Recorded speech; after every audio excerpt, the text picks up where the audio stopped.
Hey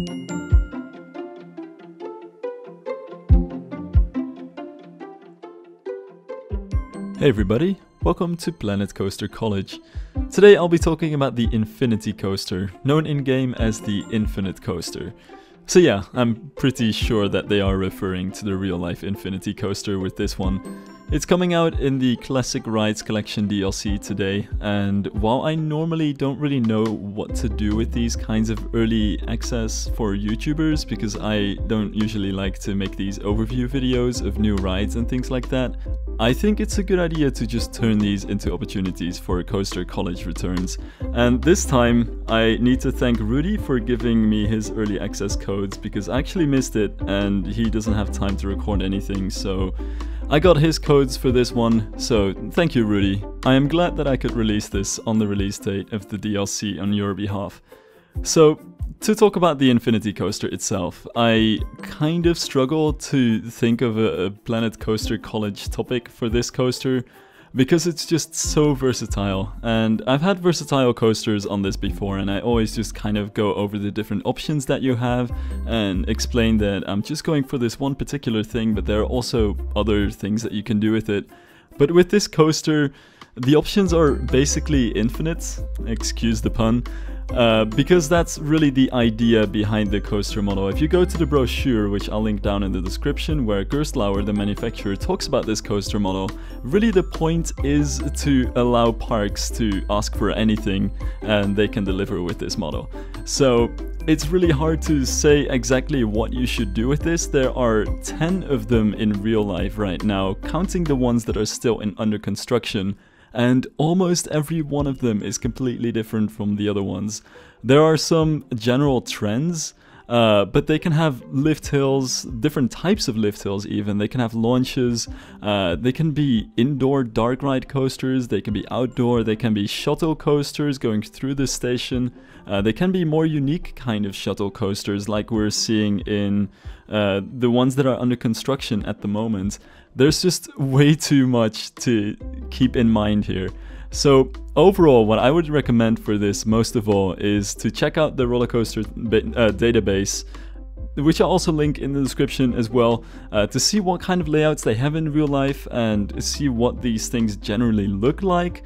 But aside from that, this is a great coaster type to pick and just come up with your own outlandish ideas for layouts and just try them.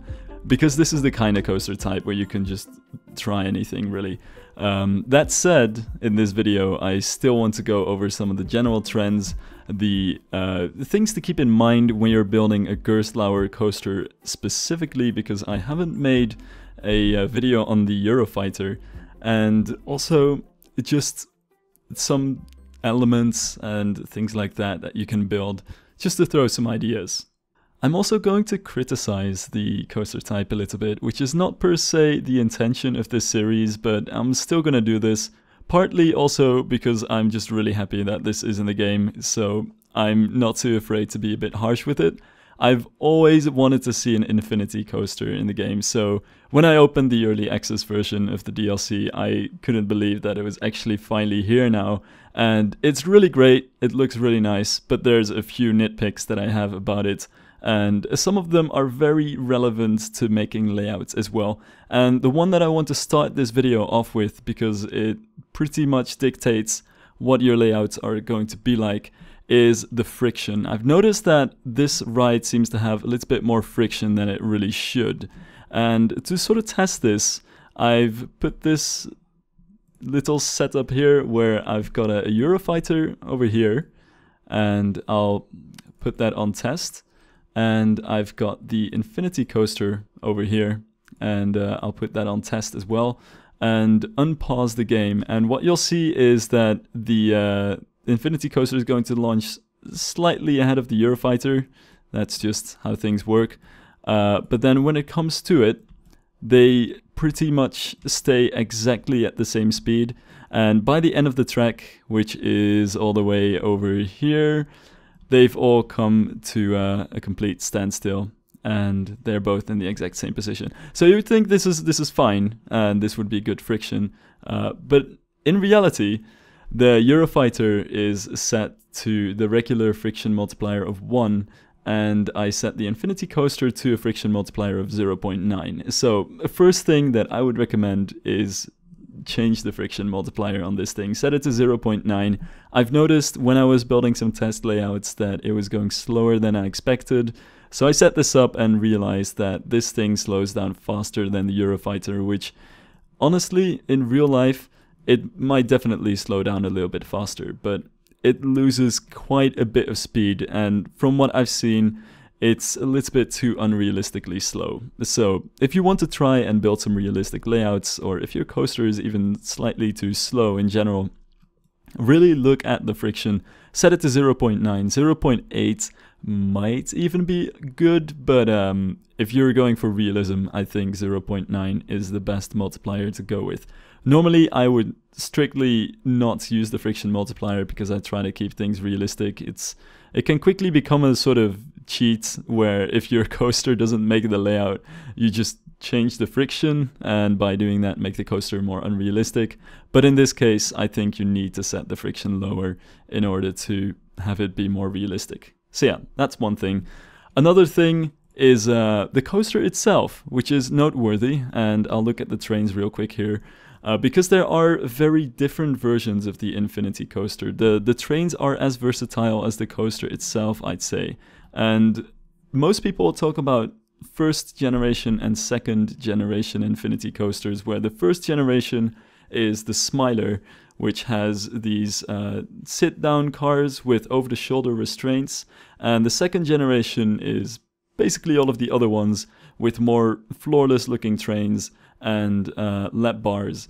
And the model in game seems to be kind of a combination of both of these. So we have the trains, which obviously look very much like the Smiler trains, but they also have lap bars. So kind of a combination here. Not too sure what to think of that, to be honest, but just so you know, when it comes to realism, it's a bit of an in-between kind of car here. Not that that matters too much, but something that does matter quite a bit, and I'll actually change the coaster for this, is the way that the cars work. So you notice that one of these works as one car, and if I set the coaster to 2 cars, you sort of get 4 cars, really. And the thing that I've noticed about this is the reason that it works this way, let me bring the end of the track back in here, is because it seems like it's just using the 0 car and the second car as a single car. And what I mean by that is easily shown when we get a little decline. So if I build this like this and have it go over the little drop, you'll notice that the 2 cars are parallel over here and the 2 cars are parallel over here. Now in real life, the first 2 cars of Infinity Coasters, and I believe this is always the first 2 cars, although it can possibly also be the last 2. I haven't seen it on every single coaster, but realistically, any 2 cars will have to be parallel, and then the rest can move individually. And this is because of engineering reasons. It makes sure that the cars don't fall over.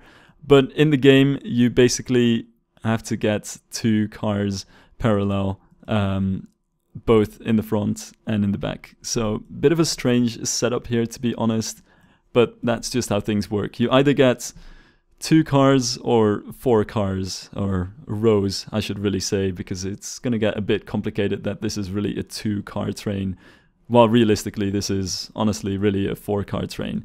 So yeah, that's something to keep in mind. Aside from that, it's good to have the trains this length. Gerstlauer also says that the trains of this coaster type are at most 4 cars long, even though they are building one that is 5 cars. They have built one that is 5 cars in Gold Rush in Slagharen, but we'll just forget about that one. Maybe they're just not internally consistent. But yeah, that is all I wanted to note about this coaster itself. Let's go over some of the options that we have to build stuff with this. And this really shows you just how versatile this coaster is. I think this is the largest amount of options that we've had in any coaster ever. So we have the standard track, which is a 3-tube truss track. We have the sort of smaller track that you can use for brake runs, things like that. The chain lift, which is a regular chain lift, which doesn't come with a catwalk for some reason, But it's good to have a regular chain lift on this as well. It's something that was missing on the Eurofighter track, and that kind of made it hard to make different types of coasters with the Eurofighter. But this one actually has a regular chain lift as well, which is nice to see, and means that you can even put different kind of trains on this track and try other coaster types with it. Anyway, there's a second type of chain lift, which is the rounded chain lift, and this is something which you'll see on some Infinity coasters, which are very similar to the Gerstlauer Eurofighters, if not a little bit bigger. It's just a vertical lift hill with a slightly beyond vertical drop, and even that signature catwalk action with the elevator on the side here for evacuations, which is super cool. So this is what this tower looks like. But there's also a second type of chain lift, and this is a rather unique one. So far, there only exists one coaster with this kind of lift and drop in the world. And once I built this, it's going to be pretty clear, I think, to some coaster nerds. This is the lift hill of Hang Time at Knott's Berry Farm, which has this really long brake run that stops the riders just before they crawl over the drop to move into a beyond vertical drop. Kind of like Takabisha, but without the super steep beyond 120 degrees drop. So very cool to see that unique element in here. And finally, we have some of the other standard pieces that we see with the other very flexible coasters in Planet Coaster: drive tires, an LSM motor, which is good for launches. There's also a holding section for this, which I'll get back to later, but this basically allows you to hold the car for a while. Some friction brakes, some trim brakes, and some lock sections. So all of the basic stuff, plus a bunch of unique lift hills, basically. Okay, so you can find the Infinity Coaster next to the other Typhoon coaster. They are both called Typhoon, which is kind of funny, although I guess they are very similar. In a way, the Infinity Coaster is just sort of a step up from the Eurofighter. So I'm going to raise my station up in the air a little bit as per usual, and I'll make it a bit smaller as well, because in this case I want to make a launched Infinity Coaster, which tend to start a little bit up in the air, partly because that's just how coaster stations be, but also partly because they tend to have a rolling start to their launch. And this is a very typical Gerstlauer thing I've noticed. Usually they go into the launch with a little bit of speed and they don't stop just before the launch like some other coasters do. So I want to get a bit of speed before we move into the launch section right away over here. So I'm going to curve around a bit as well. Turn on angle snap to get a perfectly 60-degree curve. And let's start going down. Let's also turn on the banking offsets. And that should be a good way to get straight into the launch. So let's change this to small track, because we don't really need all of that big track yet. And let's get straight into the launch. So I want to make this about 4 pieces of 8 meters.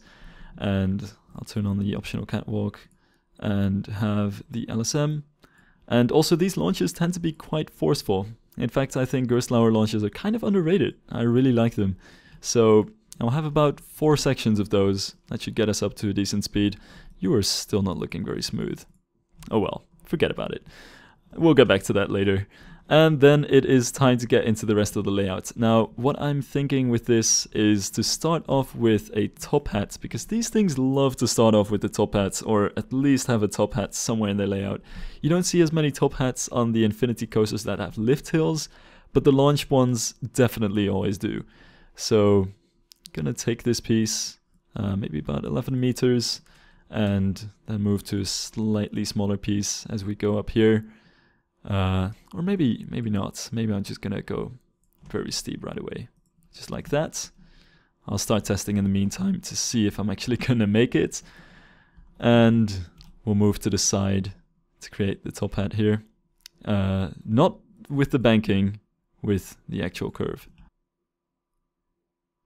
Whew, okay, yeah. I'll make this one smaller, and then we should hit a decent speed on the top of the top hat. And I'll take even smaller pieces here. Generally, I think that it's a good tendency to try and use smaller pieces the higher up you go, or the lower your speed is. That's just how things tend to work, I suppose. And I'll make the top of the top hat really tight like that. And before I smooth it out, I just want to see if the speed is any good. Ooh, that's a little bit too fast actually. Make that a bit bigger. Maybe Something like that. Should be good. Oh yeah, that is beautiful. Alright, let's head down, make this a bit of a smaller piece here, and start the pullouts around here. And again, I want to go for a kind of gradual curve where I end up close to the ground eventually. And I always just don't pay too much attention to the shaping of the track at this point. Everything is going to change as soon as you smooth it out, so it's really not too important. And next I want to head into a vertical loop, which I think will be good to add at this point. These things like to have a lot of inversions, so that is definitely something to note, I think. And as for the loop as well, I'm going to make this tighter and tighter as we get to the top to create that signature, God, what do they call that again? That upside down teardrop shape, but the weird scientific name for it, I suppose. That loop is going to be very slow. That needs to be a little bit lower. Yeah, definitely. Alright, I'll make you smaller. A clothoid, that's the name. So I want to start going to about an angle like this, I think. And again, I'll smooth that out later. It's not too important yet. But at this point, I want to start moving into the... Yeah, there we go. Moving into going straight again. And I'll move a little bit to the side so that I don't run into the other track. And start to get a little bit more steep here. As a general idea for the inversion, I think that looks about good. Now I'll get to some of the more specific parts of smoothing later, but for now I really want to work on this top hat, because this is going to be weird when you're in the coaster. So I want to bank this a little bit to the side and kind of make the pull out of the bank come as you're reaching the top of the top hat. And this is always a bit of a weird thing to get done, but with a little bit of smoothing, I think you can get a decent shape to this. And it's definitely very much a try-on-error thing, but you want something that kind of looks like that.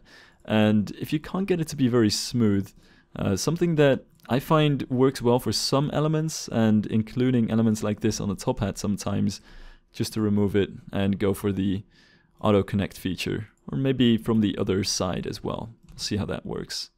And want to watch out with smoothing all on that one, because it's going to go to the side and the banking is going to end up all weird, and as you'll see, that's not what you want the top hat to look like. It has to remain straight at this point still. What I can do though is adjust the height of this a little bit, make sure that that's a little bit more smooth. Something like that. There we go. Now for the loop, I'm just using a lot of smooth all before I get into the inversion on the top here. And to finish this Immelman, I'm really gonna have to get to this thing, and I'll build a little bit more here just to make sure that I've got some leeway when it comes to smoothing, because I do want to get this straight piece into it as well. It's going to be sort of the exit, and really the most important thing for rolls like this is to try and see if you can use the don't want to do that quite yet. Try and see if you can use the autocomplete feature to make it a little bit more smooth. Because now it's clearly happening. You've got the roll in sort of two waves. You've got one track piece and another track piece. And to try and get that continuous roll, it's just a bunch of trial and error with smoothing to get it right. And I'll see if I can get it with the autocomplete here. Might actually want to get straight into it. Oh god, that is definitely not working. I'll try and fix a way out of this. I'll go with that. I was actually kind of wanting to go for more hang time, but I couldn't get it to look very good. That said, Gerstlauer sometimes just does really kind of quirky elements, and really if there's any kind of coaster where you want to try new inversions or come up with new elements, I think the Infinity Coaster is one of the best coasters to do that kind of thing with. Not that this is a new element per se, it's just an Immelman that kind of draws out very quickly. Anyway, let's get into the next one. And next, I want to try an airtime hill actually, because you do see quite a few of these sometimes. My reference point here is mostly Gold Rush, which has a really cool, very floater airtime hill on it. But even Kernon, for instance, in Hansa Park has a lot of airtime on it. So want to stay kind of close to the ground here, make this quite a bit lower than the Immelmann again. And as we get up here, actually I'll make this a bit more drawn out. As we get up here, I'm going to make the pieces that I'm using smaller as well.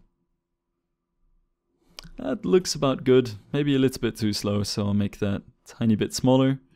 But really, I think overall it looks pretty strong. Actually, I just need to make the top a bit smaller, I think.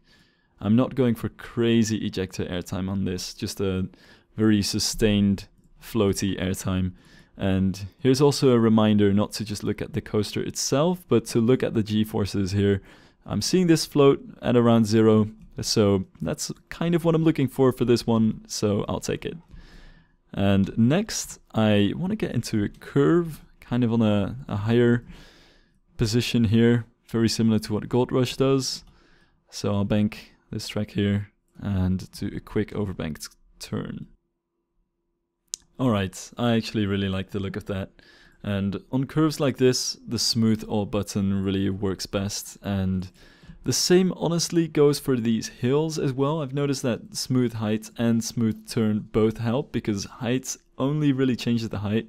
But as long as you don't interfere with any banked pieces, so for instance if I start smoothing out this whole section, it's gonna do all kinds of weird things to the banking, which I don't want any of that. But this over here doesn't have any banking or curves, so this is gonna be fine to just hit it a bunch of times with the smooth all button, and it should be more or less good. Also, by smoothing just in sections like this, you do preserve some of that hard line, so you can see that the track is moving a bit to the side as it's going into the bank section here, so that's pretty much what I'm looking for. I will hit maybe one smooth all to make this transition a bit more smooth.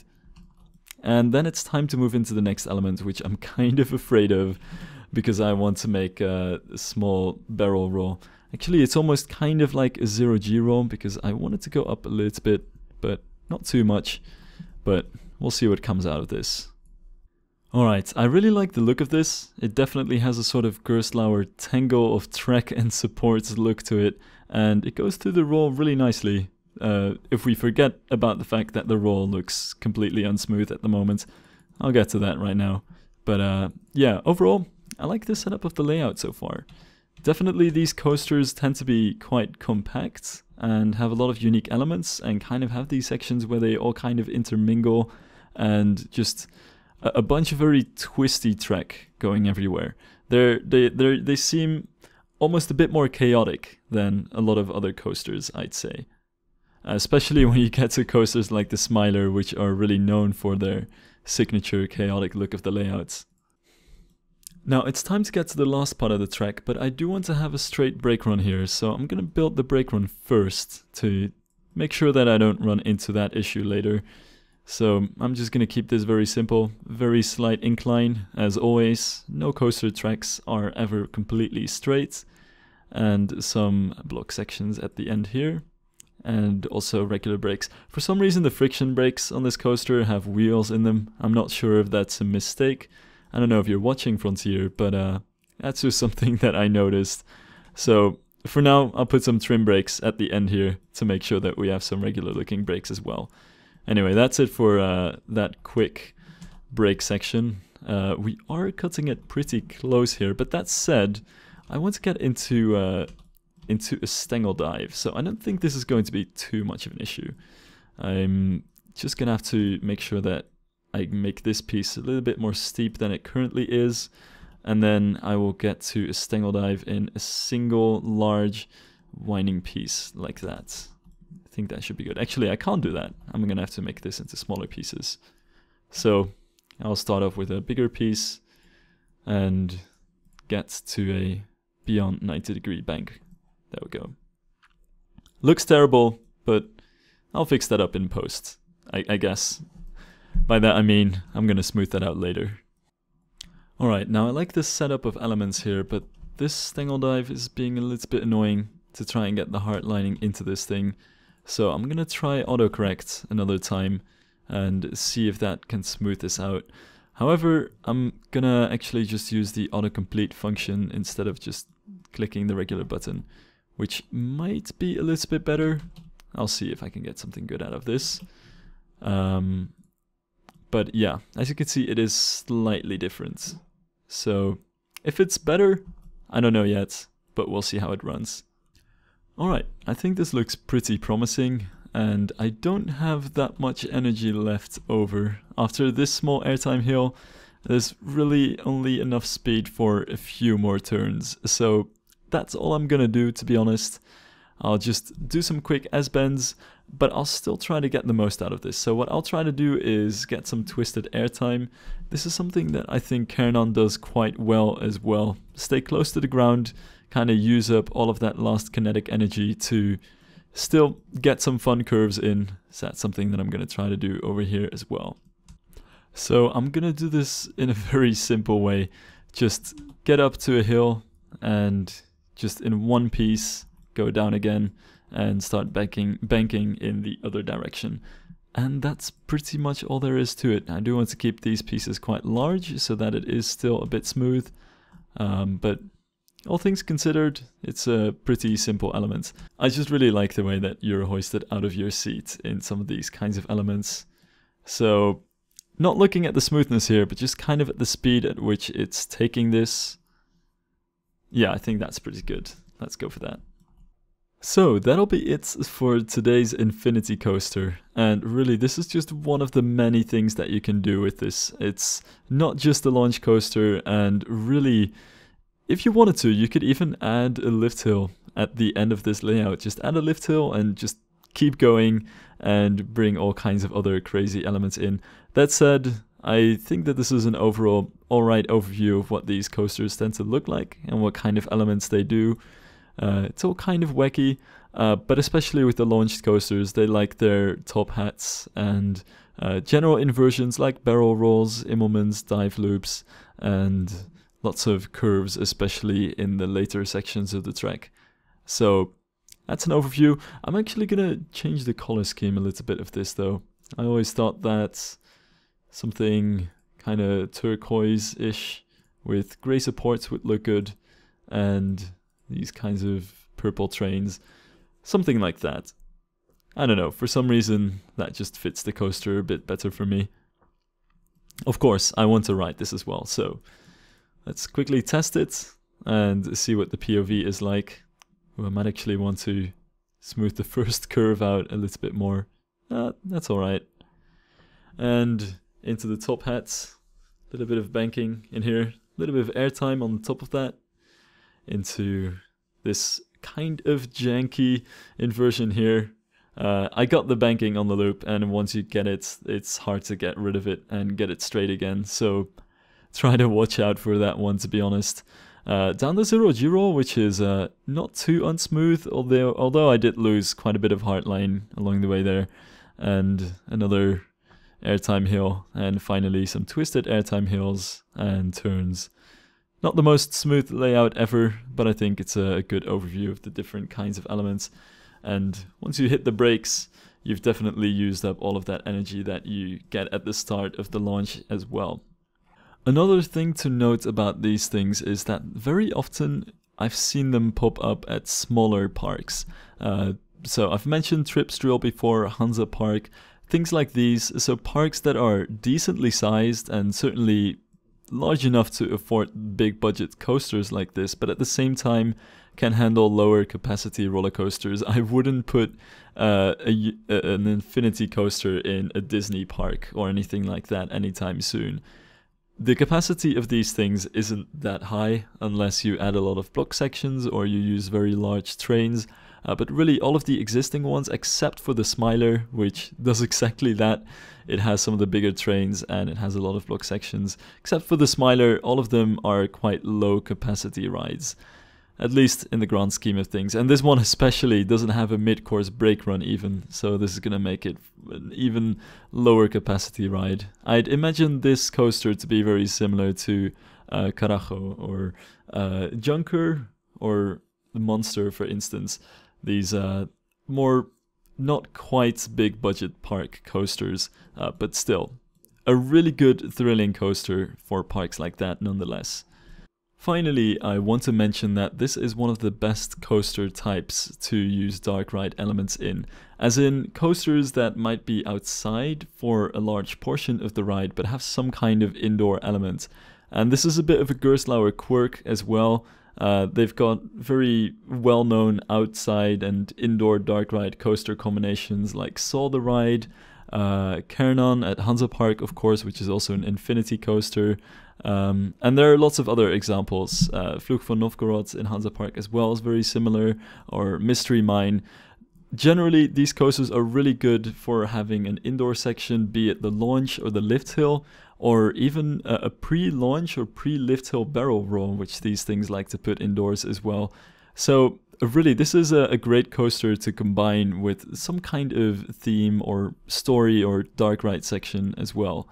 And personally, I really like that element of these kinds of rides as well. Anyway, before I get too off topic here, I'd like to thank you guys for watching this tutorial. And of course, as always, if you have any tips, recommendations for me, or questions about the coaster, feel free to leave them in the comment section and I'll try my best to read them and see if I can answer anything. And yeah, that'll be it for today. Have fun with the DLC if you have it. I'm looking forward to see some Infinity Coaster designs soon, just because this is such a very creative and flexible coaster. And hopefully I'll see you guys in the next Planet Coaster College.